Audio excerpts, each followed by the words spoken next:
ओम शांति। आज बाप दादा के 25 जून 2020 के ईश्वरीय महावाक्य हैं।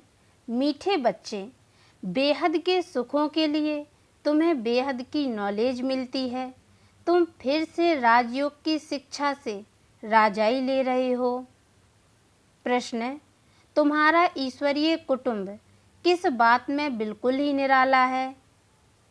उत्तर, इस ईश्वरीय कुटुंब में कोई 1 रोज का बच्चा है, कोई 8 रोज का, लेकिन सब पढ़ रहे हैं। बाप ही टीचर बनकर अपने बच्चों को पढ़ा रहे हैं। यह है निराली बात। आत्मा पढ़ती है, आत्मा कहती है बाबा। बाबा फिर बच्चों को 84 जन्मों की कहानी सुनाते हैं। गीत, दूर देश का रहने वाला। ओम शांति। वृक्षपति बार उसका नाम रख दिया है बृहस्पति। यह त्योहार आदि तो वर्ष वर्ष मनाते हैं। तुम हर हफ्ते बृहस्पति डे मनाते हो। वृक्षपति अथवा इस मनुष्य सृष्टि रूपी झाड़ का जो बीज रूप है, चैतन्य है, वही इस झाड़ के आदि मध्य अंत को जानते हैं। और जो भी वृक्ष हैं वह सब जड़ होते हैं। यह है चैतन्य। इनको कहा जाता है कल्प वृक्ष। इनकी आयु है 5000 वर्ष और यह वृक्ष 4 भाग में है। हर चीज़ 4 भाग में होती है। यह दुनिया भी 4 भाग में है। अब इस पुरानी दुनिया का अंत है। दुनिया कितनी बड़ी है, यह ज्ञान कोई भी मनुष्य मात्र की बुद्धि में नहीं है। यह है नई दुनिया के लिए नई शिक्षा। और फिर नई दुनिया का राजा बनने के लिए अथवा आदि सनातन देवी देवता बनने के लिए शिक्षा भी नई है। भाषा तो हिंदी ही है। बाबा ने समझाया है, जब दूसरी राजाई स्थापन होती है तो उनकी भाषा अलग होती है। सतयुग में क्या भाषा होगी, सो बच्चे थोड़ा थोड़ा जानते हैं। आगे बच्चियां ध्यान में जाकर बतलाती थीं, वहाँ कोई संस्कृत नहीं है। संस्कृत तो यहाँ है ना। जो यहाँ है वह फिर वहाँ नहीं हो सकती। तो बच्चे जानते हैं यह है वृक्षपति। उनको फादर रचता भी कहते हैं झाड़ का।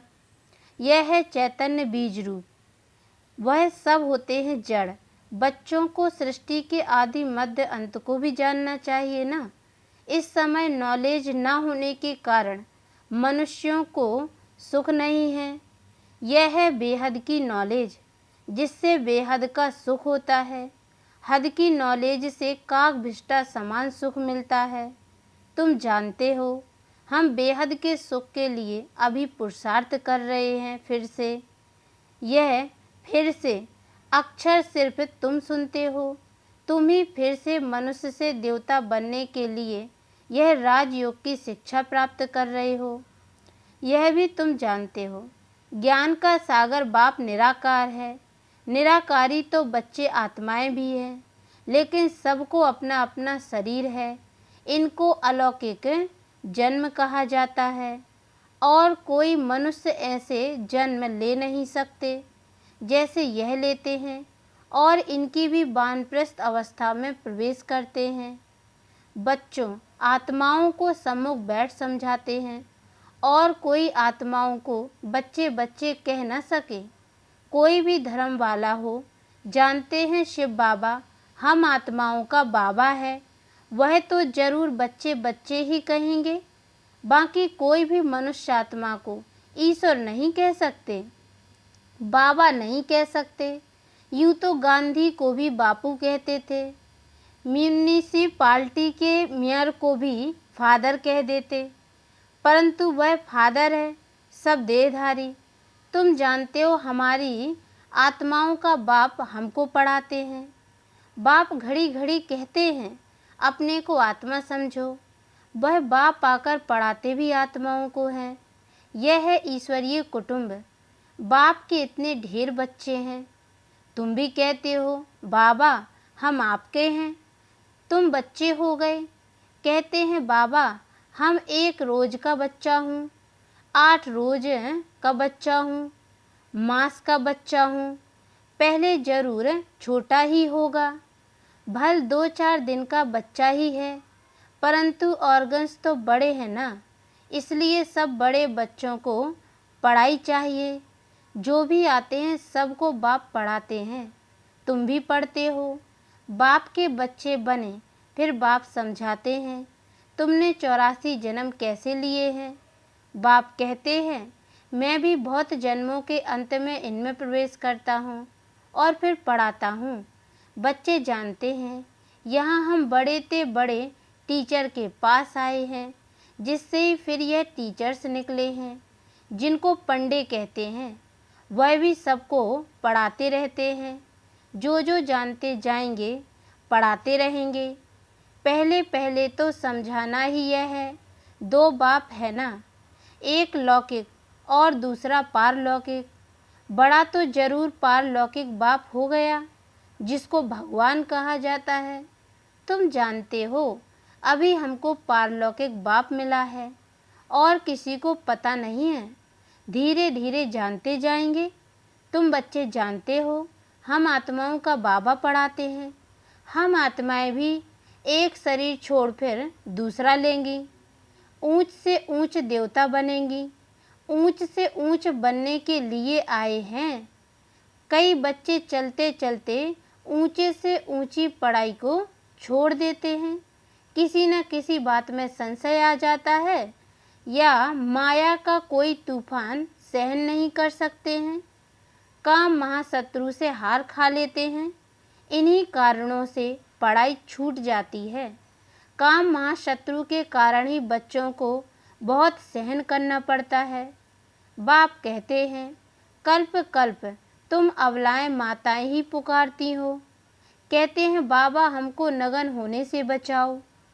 बाप कहते हैं याद के सिवाय और कोई रास्ता नहीं। याद से ही बल आता जाएगा। माया बलवान की ताकत कम होती जाएगी, फिर तुम छूट जाएंगे। ऐसे बहुत बंधन से छूट कर आते हैं, फिर अत्याचार होना बंद हो जाता है। फिर आकर शिव बाबा से ब्रह्मा द्वारा बातचीत करते हैं। यह भी आदत पड़ जानी चाहिए। बुद्धि में यह रहना चाहिए कि हम शिव बाबा पास जाते हैं, वह इस ब्रह्मा तन में आते हैं। हम शिव बाबा के आगे बैठे हैं। याद से ही विकर्म विनाश होंगे। अपने को आत्मा समझ बाप को याद करना है। यही शिक्षा मिलती है। बाप से मिलने आए हो तो भी अपने को आत्मा समझो। आत्म अभिमानी भाव, यह ज्ञान भी तुमको अभी मिलता है।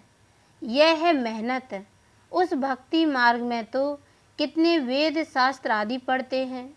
यह तो एक ही मेहनत है, सिर्फ याद की। यह बहुत सहज ते सहज है, बहुत डिफ़िकल्ट ते डिफ़िकल्ट भी है।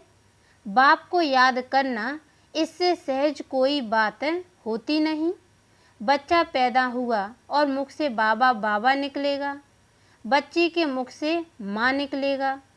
आत्मा ने फीमेल का शरीर धारण किया है, फीमेल माँ के पास ही जाएगी। बच्चा अक्सर करके बाप को याद करता है क्योंकि वर्षा मिलता है। अभी तुम आत्माएं तो सब बच्चे हो, तुमको वर्षा मिलता है बाप से। आत्मा को बाप से वर्षा मिलता है याद करने से। देह अभिमानी होंगे तो वर्षा पाने में मुश्किलात होगी। बाप कहते हैं मैं बच्चों को ही पढ़ाता हूँ। बच्चे भी जानते हैं हम बच्चों को बाप पढ़ाते हैं। यह बातें बाप के सिवाय कोई बता न सके।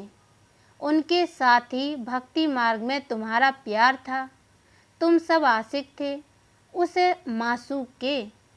सारी दुनिया आशिक है एक मासूक की। परमात्मा को सब परम पिता भी कहते हैं। बाप को आशिक नहीं कहा जाता।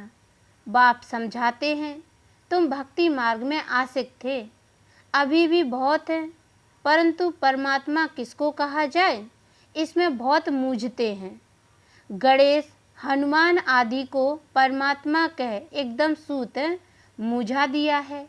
सिवाय एक के कोई ठीक कर न सके, कोई की ताकत नहीं। बाप ही आकर बच्चों को समझाते हैं। बच्चे फिर नंबरवार पुरुषार्थ अनुसार समझते हैं और समझाने के लायक बनते हैं। राजधानी स्थापन हो रही है, हूबहू कल्प पहले मिसल तुम यहाँ पढ़ते हो। फिर प्रारब्ध नई दुनिया में पाएंगे, उनको अमर लोक कहा जाता है। तुम काल पर विजय पाते हो, वहाँ कभी अकाल मृत्यु होती नहीं, नाम ही है स्वर्ग। तुम बच्चों को इस पढ़ाई में बहुत खुशी होनी चाहिए। बाप की याद से बाप की प्रॉपर्टी भी याद आएगी। सेकंड में सारे ड्रामा का ज्ञान बुद्धि में आ जाता है। मूल वतन, सूक्ष्म वतन, स्थूल वतन, 84 का चक्र, बस यह नाटक सारा भारत पर ही बना हुआ है, बाकी सब है वाई प्लाट। बाप नॉलेज भी तुमको सुनाते हैं, तुम ही ऊंच से ऊंच फिर नीच बने हो। डबल सिरताज राव और फिर बिल्कुल ही रंक। अब भारत रंक भिखारी है, प्रजा का प्रजा पर राज्य है। सतयुग में था डबल सिरताज, महाराजा महारानी का राज्य। सब मानते हैं आदि देव ब्रह्मा को नाम बहुत दिए हैं, महावीर भी उनको कहते हैं, महावीर हनुमान को भी कहते हैं। वास्तव में तुम बच्चे ही सच्चे सच्चे महावीर हनुमान हो, क्योंकि तुम योग में इतना रहते हो जो माया के भल कितने भी तूफान आए लेकिन तुम्हें हिला नहीं सकते। तुम महावीर के बच्चे महावीर बने हो क्योंकि तुम माया पर जीत पाते हो। 5 विकार रूपी रावण पर हर एक जीत पाते हैं। एक मनुष्य की बात नहीं, तुम हर एक को धनुष तोड़ना है, अर्थात माया पर जीत पानी है। इसमें लड़ाई आदि की कोई बात नहीं। यूरोप वासी कैसे लड़ते हैं? भारत में कौरवों और यौवनों की लड़ाई है। गाया भी हुआ है, रक्त की नदियाँ बहती हैं, दूध की भी नदियाँ बहेंगी। विष्णु को क्षीर सागर में दिखाते हैं। लक्ष्मी नारायण है पारसनाथ, उनका फिर नेपाल तरफ पशुपति नाम रख दिया है। एक ही विष्णु के 2 रूप, पारसनाथ पारसनाथनी। वह है पशुपतिनाथ पति, पशुपतिनाथ पत्नी। उसमें विष्णु का चित्र बनाते हैं, लेक भी बनाते हैं। अब लेक में क्षीर दूध कहाँ से आया? बड़े दिन पर उस लेक में दूध डालते हैं, फिर दिखाते हैं क्षीर सागर में विष्णु सोया पड़ा है। अर्थ कुछ भी नहीं, 4 भुजा वाला मनुष्य तो कोई होता नहीं। अभी तुम बच्चे सोशल वर्कर हो, रूहानी बाप के बच्चे हो ना। बाप सब बातें समझाते हैं, इसमें कोई संशय नहीं आना चाहिए। संशय माना माया का तूफान। तुम हमको बुलाते ही हो, हे पतित पावन आओ, आकर हमको पावन बनाओ। बाप कहते हैं मामेकम याद करो तो तुम पावन बन जाएंगे। 84 के चक्र को भी याद करना है। बाप को कहा जाता है पतित पावन, ज्ञान का सागर। 2 चीज हो गई, पतितों को पावन बनाते हैं और 84 के चक्र का ज्ञान सुनाते हैं। यह भी तुम बच्चे जानते हो, 84 का चक्र चलता ही रहेगा, इनकी एंड नहीं है। यह भी तुम नंबर बार पुरुषार्थ अनुसार जानते हो। बाप कितना मीठा है, उनको पतियों का पति भी कहते हैं, बाप भी है। अब बाप कहते हैं मेरे से तुम बच्चों को बड़ा भारी वर्षा मिलता है, परंतु ऐसे मुझ बाप को भी फारकती दे देते हैं। यह भी ड्रामा में नूंद है, पढ़ाई को ही छोड़ देते, गोया फारकती दे देते। कितने बेसमझ हैं। जो अक्लमंद बच्चे हैं वह सहज ही सब बातों को समझकर दूसरों को पढ़ाने लग पड़ेंगे। वह फौरन निर्णय लेंगे कि उस पढ़ाई से क्या मिलता है और इस पढ़ाई से क्या मिलता है, क्या पढ़ना चाहिए। बाबा बच्चों से पूछते हैं, बच्चे समझते भी हैं कि यह पढ़ाई बहुत अच्छी है, फिर भी कहते क्या करें। जिस्मानी पढ़ाई नहीं पढ़ेंगे तो मित्र संबंधी आदि नाराज होंगे। बाप कहते हैं दिन प्रतिदिन टाइम बहुत थोड़ा होता जाता है। इतनी पढ़ाई तो पढ़ नहीं सकेंगे। बड़े जोर से तैयारियां हो रही हैं। हर प्रकार से तैयारी होती है ना। दिन प्रतिदिन एक दो में दुश्मनी बढ़ती जाती है। कहते भी हैं ऐसी ऐसी चीज़ें बनाई हैं जो फट से सबको खलास कर देंगे। तुम बच्चे जानते हो ड्रामा अनुसार अब लड़ाई लग नहीं सकती। राजाई स्थापन होनी है। तब तक हम भी तैयारी कर रहे हैं।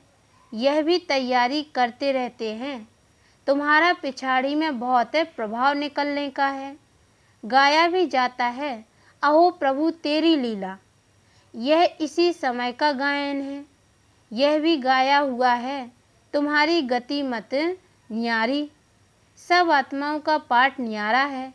अभी बाप तुमको श्रीमत दे रहे हैं कि मामेकम याद करो तो विकर्म विनाश होंगे। कहाँ श्रीमत, कहाँ मनुष्यों की मत। तुम जानते हो विश्व में शांति सिवाय परमपिता परमात्मा के कोई कर न सके। 100% पवित्रता सुख शांति 5000 वर्ष पहले मुआफिक ड्रामा अनुसार स्थापन कर रहे हैं। कैसे? सो आकर समझो। तुम बच्चे भी मददगार बनते हो। जो बहुत मदद करेंगे वह विजय माला के दाने बन जाते। तुम बच्चों के नाम भी कितने रमणीक थे। वह नाम की लिस्ट एल्बम में रख देनी चाहिए। तुम भट्टी में थे। घर बार छोड़ बाप के आकर बने। एकदम भट्टी में आकर पड़े। ऐसी पक्की भट्टी थी जो अंदर कोई आ न सके।